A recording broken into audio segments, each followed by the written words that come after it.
Because you must have been pretty satisfied with that. You had to wait for your moments and pick them at the right time. Yeah, look, I'm really happy with the result.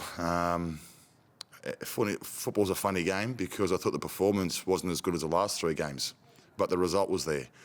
And I think, we worked a lot on the things we needed to in the short space of time, and I think you saw a difference in attitude, personnel, but really pleased for the players who put in a really good effort tonight. Our game plans changed a little bit. I played with 2 10s or 2 8s. Against the victory side because of the way they defend. But like I said, it was very tight, even at half-time. We knew it was going to be a really tight game. It was just moments here and there that could decide it. And, we needed to get the first one as well, and that's what we got. And then, the subs came on and did well, and Bernie made a good forward run and finished the game off for us, basically. But another clean sheet, which I always like. You just touched on clean sheets there. What was the thinking with the change of keeper? Well, for me, there's always different reasons. It's either tactical or it's your form and things like that. And when you play at this elite level, you're always subject to your performance. And for me, Daniel Margush has been training really well. And I wasn't overly happy with the last game, the way we conceded goals. And at the end of the day, it is my decision, and it's always a big one when you're changing goalkeepers. But it's always about the performance, and I thought Daniel was really good. He wasn't really tested tonight, but what he did do was give the back four a lot of confidence with his communication and his positioning and his game smarts. Do you think you'll stick with him going through the next couple of weeks at least? Look, he's earned his place for the next game, and that's how it is. These games are coming thick and fast, and like I said, he's deserved his chance today, and he deserves to be there again. You spoke a couple of weeks ago, and we've spoken about it over Zoom, how when you came you found a group of fellas who were pretty down. Like, you obviously got started with the win and then 2 losses. What does 2-0 against a team who leading the league at the start of the season, just won the cup, what does that do for you? Yeah, this is probably our biggest result. Like I said, the last 2 games, it was just mistakes that cost us against teams that were running 1 and 2 in the table, right? So you've got to understand that as well. But against this, another quality outfit, a lot of people have made them favourites for a reason, and they won the first trophy on offer only a couple of weeks ago. So, we on the back of us losing the last 2 games too. So there's a lot riding on tonight's result, and like I said, I was really happy with their output, and their effort. Even when they went 2-0 up, you can see the boys were really hungry. They were chasing back. Players who you probably don't think have got that in them, or are more. They're more known for their technical ability, like James Truisi and Dimi Petrados and these sort of guys. They put an absolute shift off the ball as well. They really worked hard, and so did the subs that came. Everyone did. Over to the Zoom, Vince or Carly. Yeah, g'day Roots. On Paramount Roots, the top 3 for the Alex Tobin medal tonight were Kankar, Russell and Gordon. They're 3 blokes who just weren't getting a look in this season under the previous coach. So you've come in and you promoted 3 guys like that. You obviously played well. So are you a little bit, I guess, surprised at how the squad has been used for the previous part of the season? Because you've obviously got some, differences of opinion to the previous coach in terms of players. Yeah, it's always subjective, that kind of thing, and what you see, Vince, and what I see, it could also be different. So it's got nothing to do with what the last manager saw and did. And my job was to come in, on my own basically, and work with what I have, which includes everybody at the club, staff and players. But we all see things differently, and those decisions were based on different reasons. But what pleased me wasn't just those players. You have to be ready as well, and there's so many different things that I had to assess kind of when I came in, and one of it is their fitness levels and how they are mentally, technically and tactically, and that still takes time.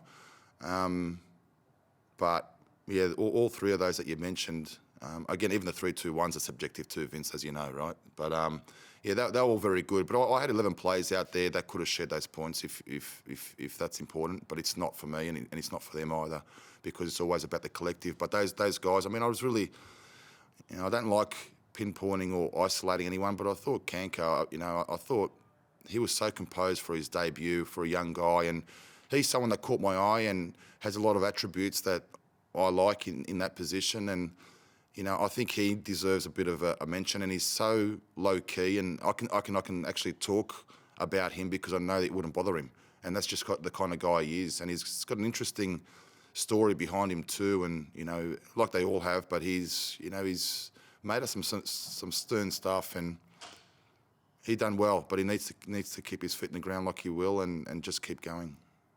Yeah, and just finally from me, Rudes, I mean, a little bit bigger picture, but it wasn't very long ago that this fixture, Wanderers versus Victory, was enormous. You'd have 15,000, 20,000 people, no problems. Now, obviously, there's circumstances around tonight. It's a Wednesday night. There's a reason for that with COVID and all that. Yeah. We've dropped off a long way. What do you think has to happen? Like, wins alone for the Wanderers obviously aren't going to do it, just based on the sentiment for the supporters at the moment. What's your vibe on that, and how we get the glory days back?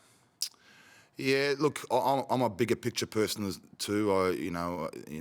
And I'm no different to you. And I see not just tonight's fixture, but maybe the whole league have got to talk about and communicate about how we can get fans back in, and how we can build this game, in all aspects of it. It's a game that keeps us employed. It's a game that we all love, whether you're, involved in the football club or you're a fan. And, there's a lot of things there. I mean, even when I wasn't working, I didn't know too much about the games. A lot of good mates of mine were the same. But like I said, it's something that I hear all the time.